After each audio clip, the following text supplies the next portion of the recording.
tampoco tengo mucho interés en saberlo. Lo que sé que si en las asambleas del Madrid se habla del Barça, quiere decir que tienen barcelonitis. Quizás se habla del Barça para desviar la atención de otras historias que no les deben estar saliendo bien, y por otro lado también esa manía que tienen en intentar ensombrecer o intentar oscurecer la quizás época más esplendorosa de la historia del Barça, que ha sido del 2004 al 2015, en el que el Barça se convirtió en un equipo de referencia mundial por lo que ganamos, cómo lo ganamos y cómo jugábamos. Y además pues nos sentimos un club muy querido en todo el mundo, como ahora, que ahora ha vuelto la alegría al barcelonismo. Ellos quizás ahora pues están en un momento en el que tienen pánico por si acaso el Barça, como estamos resurgiendo, vuelva a tener un periodo esplendoroso como el que intentan minimizar o como el que intentan desprestigiar. No lo vamos a permitir desde el Barça, no se lo voy a permitir a nadie que se metan con el Barça con esta impunidad. Y si tienen barcelonitis, le diré que ya me parece bien y que continúen en esta situación, pero que no se metan con el Barça, que se preocupen de sus problemas, que seguro que los tienen, como todos los clubes tenemos, y nosotros en este sentido dejar bien claro de que que no lo vamos a permitir, y que es muy evidente, y esto de intentar pues estirar el sumario, alargar el sumario del caso Negreira sabiendo que no hay nada, pero para justificar, a lo mejor es para justificar lo que dice su televisión, porque lo que dice su televisión para mí sí que es digno de estudio, porque si eso no es intentar influir en los árbitros, que me lo cuente alguien muy bien, porque todo el mundo puede apreciar perfectamente que la televisión del Real Madrid está semana detrás de semana intentando influenciar en los árbitros, porque es francamente vergonzoso. Y aquí encima lo que no se puede ser es tan cínicos de que digan que los árbitros favorecen al Barça, cuando históricamente solo hay que ver quién han sido los presidentes del Comité Técnico de Árbitros, presidentes del Comité Técnico del Barça, del Comité Técnico de los Árbitros. Digo presidentes, socios del Real Madrid, exdirectivos del Real Madrid, exjugadores del Real Madrid, y algunos que no se escondían. A mí este madridismo sociológico que existe, sobre todo en la capital, lo entiendo, pero que no nos vengan a dar leccioncitas, y sobre todo que no intenten ensombrecer, oscurecer o desprestigiar la mejor etapa de la historia del Barça, que creo que es objetivamente cierto que el Barça tenía un peso específico en el mundo del fútbol muy potente, porque nos lo ganamos, porque ya te digo, éramos reconocidos por lo que ganábamos, admirados por cómo jugábamos, que nos intentó imitar todo el mundo, y aún nos sucede, y después éramos queridos porque el Barça transmite unas sensaciones muy bonitas, como ahora. Yo creo que lo que tienen ahora es pánico, porque el Barça lo que está transmitiendo es sensaciones de que se ha instalado la alegría en el barcelonismo. Tenemos un equipo de gente joven, preparada, que tiene presente, que tiene futuro, que además lo hemos hecho con mucho trabajo, teniendo en cuenta, con mucha, yo diría, prudencia, porque hemos tenido una situación económica que era complicada. El club está salvado económicamente, está en un proceso de recuperación económica, está en un proceso de recuperación en todos los ámbitos, lo estamos consiguiendo, la alegría se ha instalado en el barcelonismo, y a lo mejor a ellos esto les genera pánico, que no sea que el Barça vuelva a resurgir y volvamos a vivir una etapa esplendorosa de la historia del Barça. Pensad que ya la hemos empezado la temporada pasada. Fue una temporada histórica en la que ganamos la Supercopa de España al Real Madrid, que ganamos la Copa al Real Madrid en la final, y que ganamos la Liga también compitiendo con el Real Madrid. Para mí el Real Madrid es nuestro rival, es un competidor muy digno, siempre lo he respetado, pero lo que no puede ser es que en una asamblea del Real Madrid se hable tanto del Barça para desprestigiar una etapa esplendorosa de la historia del Barça, y luego para decir cosas que no son ciertas, como lo del caso Negreira. En fin, no había tenido la oportunidad de comentar estos temas. Y hoy pues se ha dado el caso de que gracias a vosotros los puedo comentar. Mente fría pero corazón caliente, culé, porque hoy sinceramente ha pasado algo que llevábamos años esperando. Joan Laporta, nuestro presidente, ha dejado de lado la diplomacia y ha sacado el bisturí, el mazo, la ironía y hasta el lanzallamas si hace falta para responderle a Florentino Pérez después de una semana entera de ataques, insinuaciones y victimismo marca registrada del Real Madrid. Y ojo, que no ha respondido poco, ha respondido todo, y lo ha hecho como hacía tiempo un presidente del Barça no lo hacía, sin miedo. Porque sí, amigos culés, Florentino en su asamblea volvió al manual de siempre, hablar del caso Negreira, insinuar que el Barça compraba árbitros, cuestionar la época más gloriosa de nuestra historia y, cómo no, lanzar dardos para tapar las grietas internas de su club. Pero esta vez Laporta no ha dejado pasar ni una, y desde Andorra, casi una semana después, ha dicho: si en las asambleas del Madrid hablan del Barça es que tienen barcelonitis. Y ahí empieza todo. Barcelonitis, la enfermedad que florece en Madrid cuando el Barça resurge. Lo que Laporta ha descrito tiene sentido. Cuando el Barça va mal, silencio en Madrid. Cuando el Barça está bien, el Madrid tiembla. Y curiosamente lo estamos viendo ahora mismo. A pesar del golpe duro en Londres contra el Chelsea, el barcelonismo está recuperando ilusión. Pedri vuelve, el equipo hace piña, Rafinha está dejando el alma, Hansi Flick tiene un plan, la afición está unida, y esto, según Laporta, les da pánico. Ahora ha vuelto la alegría al barcelonismo y tienen miedo de que resurja otra era esplendorosa. Y ese miedo, según Laporta, es lo que ha despertado esta ola de ataques, insinuaciones y ruido mediático desde el Real Madrid. Porque, seamos sinceros, culé, cuando ladran tanto es que estamos cabalgando.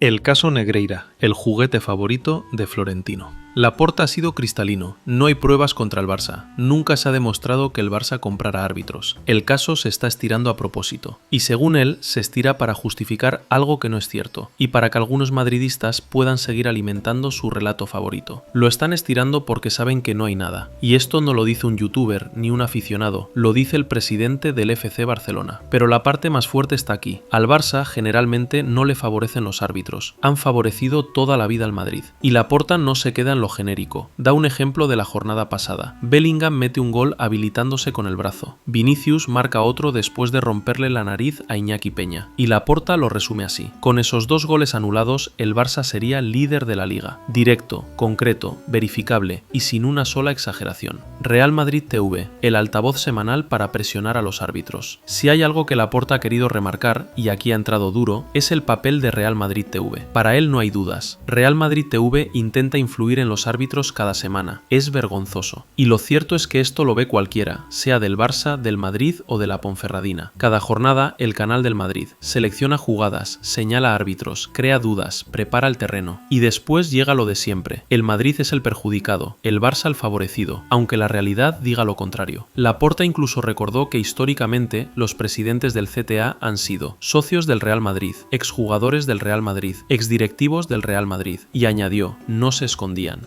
La mejor etapa de la historia del Barça y el rencor que dejó en el Madrid.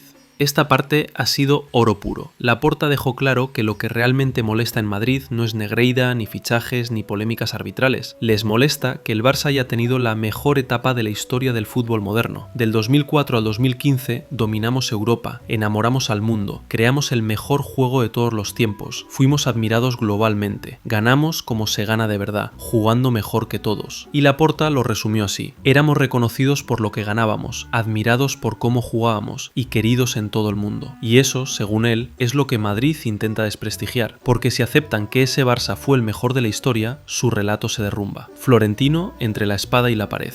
Hay una idea clara: Florentino está acorralado, no por el Barça, sino por el caso Mbappé, los líos internos, su desgaste mediático, la mala relación con Tebas, el ruido arbitral y un madridismo que empieza a cuestionarle. Y cuando el Madrid está contra las cuerdas, siempre aparece lo mismo: Negreira, Negreira y más Negreira. Por eso Laporta lo dice con claridad: quieren desviar la atención. Después de cargar contra Florentino, Laporta no se quedó ahí. También habló del equipo, del vestuario, de Hansi Flick y sobre todo de Ronald Araujo, que está pasando por uno de los momentos más difíciles desde que llegó al club. Y aquí Laporta fue emocional, humano y muy culé. Araujo lo da todo, es nuestro capitán. Se le ha criticado demasiado y no es justo. Ganamos y perdemos todos. Y es verdad, en Londres cometió un error grave. La primera amarilla fue rigurosa, sí. La segunda es la que cambia el partido. Pero Laporta dejó claro algo que hacía falta escuchar. Araujo no está solo. Ni el equipo le culpa, ni el presidente le culpa, ni la afición tiene derecho a hundirle por un mal día. Y lo más importante, Laporta recordó que Araujo es un jugador emocional, de los que sienten cada derrota como si fuera una herida. Y desde Andorra le dejó este mensaje: estamos contigo, pasa página, aquí no hay culpables individuales. Ese tipo de liderazgo hacía falta. La piña del equipo, el mensaje que Flick le transmitió a Laporta en el avión. Tras volver de Londres, Laporta habló con Hansi Flick en el vuelo. ¿Y qué le dijo el alemán? Que este golpe será un punto de inflexión. Su mensaje fue claro: el equipo está unido, el vestuario no se ha roto, hay autocrítica, pero no dramatismo. Y Flick cree que esta plantilla va a reaccionar. Y aquí Laporta añadió algo muy culé. Muchas veces en nuestra historia, un mal resultado nos ha catapultado hacia una gran temporada. Y no le falta razón. En 2009 perdimos 4-3 versus Atlético, y luego sextete. En 2015 nos tumba la Real Sociedad y acabamos triplete. En 2023 nos clasifica el Inter milagrosamente y ganamos la Liga con autoridad. El Barça, cuando toca fondo, suele hacer algo muy nuestro: resurgir entre fuego. Y este año, según Flick, no será diferente.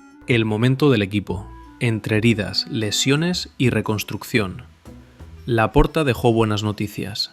Pedri está de vuelta. Joan García está recuperado. Rafinha está listo para jugar más minutos. Fermín estará 2 semanas fuera por precaución, pero no hay lesión grave. Aún así, el presidente insistió en algo: si ganamos al Alavés, somos líderes. No depende del Madrid, no depende del árbitro, depende del Barça. Y eso, después del desastre de Londres, es casi un milagro deportivo. Lo que demuestra algo: el equipo ha hecho muchas cosas bien esta temporada, aunque ahora duele aceptarlo. La parte polémica. La defensa de Laporta a Tebas. Aquí viene la zona complicada del guión, pero hay que decir lo que es. Laporta defendió a Tebas, y la reacción en la afición culé ha sido un ¿perdona? ¿Qué? Porque Tebas bloqueó el fichaje de Vitor Roque, obstaculizó inscripciones, ha mantenido posturas que favorecen al Madrid, tuvo errores en el caso Negreira y lleva años siendo una figura hostil hacia el Barça. Y sin embargo, Laporta dijo: Tebas es una persona noble, tengo una relación normal con él. ¿Por qué? ¿Se ha vuelto loco? No, culé, esto tiene una lectura mucho más profunda. La clave: ¿quién viene después de Tebas? Laporta dejó caer algo muy importante. Las críticas del Real Madrid a Tebas me hacen pensar mal. ¿Quieren echarlo y poner a alguien? Y ahí está el centro del problema. Si el Madrid quiere quitar a Tebas, es porque quiere poner a alguien aún más alineado con Florentino. Y Laporta, que no es tonto, prefiere un enemigo conocido a un enemigo nuevo con superpoderes. O como se diría en el barrio, mejor malo conocido que demonio desconocido dirigido por Florentino Pérez. Por eso Laporta ha optado por la prudencia. No porque Tebas le caiga bien, no porque Tebas haya ayudado al Barça, sino porque Laporta sabe que si Florentino toma el control de la Liga, la situación puede ir de mal en peor. Lo que el Madrid está haciendo con Real Madrid TV sería solo el aperitivo. El madridismo sociológico, la parte más poderosa del discurso. Laporta recupera un concepto que ya es histórico: el madridismo sociológico.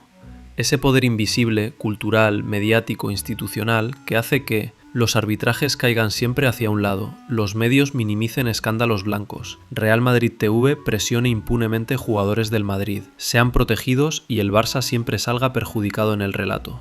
Y Laporta lo dejó claro: lo entiendo, pero que no nos den lecciones.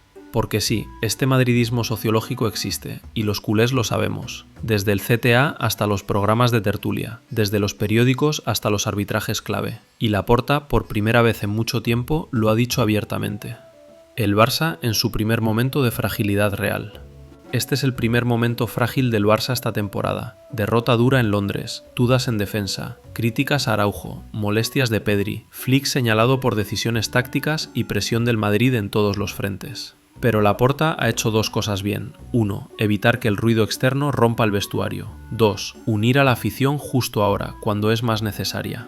La piña de la que habla no es solo del equipo, es del barcelonismo entero. Porque lo que viene ahora exige unidad. Alavés, Athletic, Betis, Champions, lucha por el liderato. Y recuperar sensaciones. Si el Barça vuelve a enganchar 3 victorias seguidas, el terremoto mediático se convierte en silencio, y la barcelonitis vuelve en modo pánico máximo. Después de escuchar a Laporta, ver la reacción del entorno y analizar todo lo que está ocurriendo, queda claro que estamos viviendo un momento clave, no solo en la temporada, sino en la identidad del club, porque lo del Madrid no es casual, lo del caso Negreira no es casual, los vídeos semanales de Real Madrid TV no son casuales, la presión mediática no es casual. Cuando el Barça empieza a recuperar pulso, al Madrid le entra la fiebre, la barcelonitis, la obsesión. Y esta semana, con las palabras de Florentino, esa obsesión alcanzó su punto más ridículo. Laporta ha hecho lo que llevaba años esperando la afición: alzarse, señalar y decir, basta, no vamos a permitir que se ataque al Barça con impunidad. Y este mensaje llega en el momento justo, porque estamos en un punto delicado, porque venimos de un golpe duro, porque el ambiente fuera huele a sangre culé, pero lo más importante, porque el Barça depende de sí mismo para ponerse líder. Y eso, por incómodo que sea para algunos,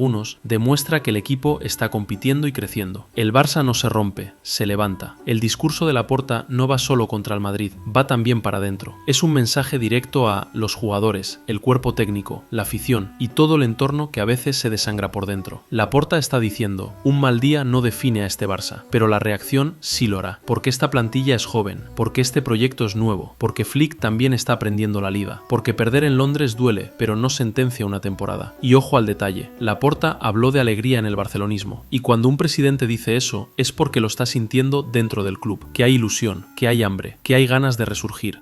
El mensaje a los que esperan nuestra caída. Y aquí, culé, déjame decir algo que Laporta no puede decir con micrófono, pero que está implícito en cada frase. Hay miedo, miedo en Madrid, miedo de que este Barça renazca, miedo de que volvamos a tener un ciclo de oro, lo notan.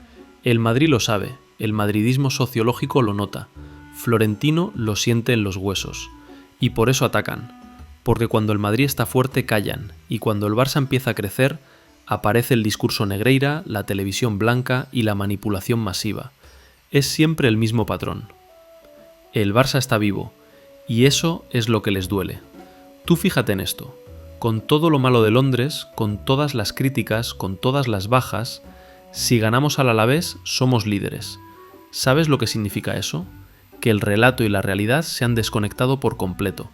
Que te quieren vender un Barça destrozado, cuando el Barça está a un partido de lo más alto de la liga. Que te quieren hacer creer que estamos al borde del colapso, cuando la plantilla está haciendo piña. Que quieren enterrar a Flick, cuando el vestuario está con él. Y que quieren hundir a Araujo, cuando Laporta lo acaba de blindar emocionalmente. El momento del culé, unidad, calma y convicción. Este es un momento donde el barcelonismo tiene que decidir.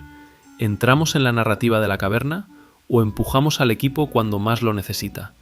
Porque con 18 años de Messi también hubo dudas. Con Xavi, Iniesta, Busquets también hubo dudas. Con Guardiola también hubo dudas.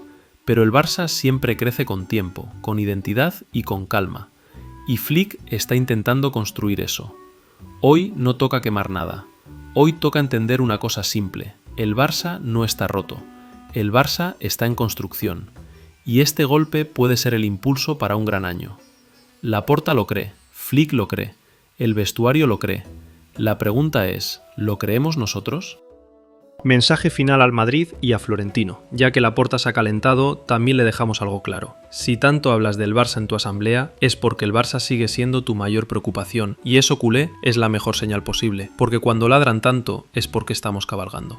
Y ya está, familia blaugrana, otro episodio más en esta guerra silenciosa y a veces no tan silenciosa que el madridismo sociológico intenta librar contra nosotros cada semana. Pero hoy al menos hemos visto algo que hacía tiempo necesitábamos. Un presidente del Barça levantándose, hablando claro y defendiendo al club sin miedo. Laporta ha puesto las cartas sobre la mesa, se acabó callar, se acabó mirar hacia otro lado, se acabó permitir que nos utilicen como cortina de humo cada vez que en Madrid huele a problemas. Pero ahora, culés, la pelota está en nuestro tejado, porque este Barça, este proyecto, esta plantilla joven, este entrenador nuevo, lo que necesitan no es ruido, no es caos, no es división. Lo que necesitan es unión, unión real, unión culé. Estamos a un partido de ponernos líderes, recuperamos piezas importantes, viene un tramo decisivo de temporada. Y es ahora, precisamente ahora, cuando el equipo más nos necesita. Así que culé, dime una cosa, ¿tú confías en este Barça? ¿Crees que este será el punto de inflexión que nos hará resurgir? ¿O crees que Laporta exagera y que la situación es más grave de lo que dice? Te leo abajo en comentarios, quiero saber tu opinión. Y si has llegado hasta aquí, ya lo sabes, revienta el botón de like, suscríbete al canal si sientes esta camiseta, comenta para que la voz culé siga creciendo, somos más fuertes cuando estamos juntos, somos más peligrosos cuando estamos unidos y somos el Barça, un club que siempre vuelve, siempre.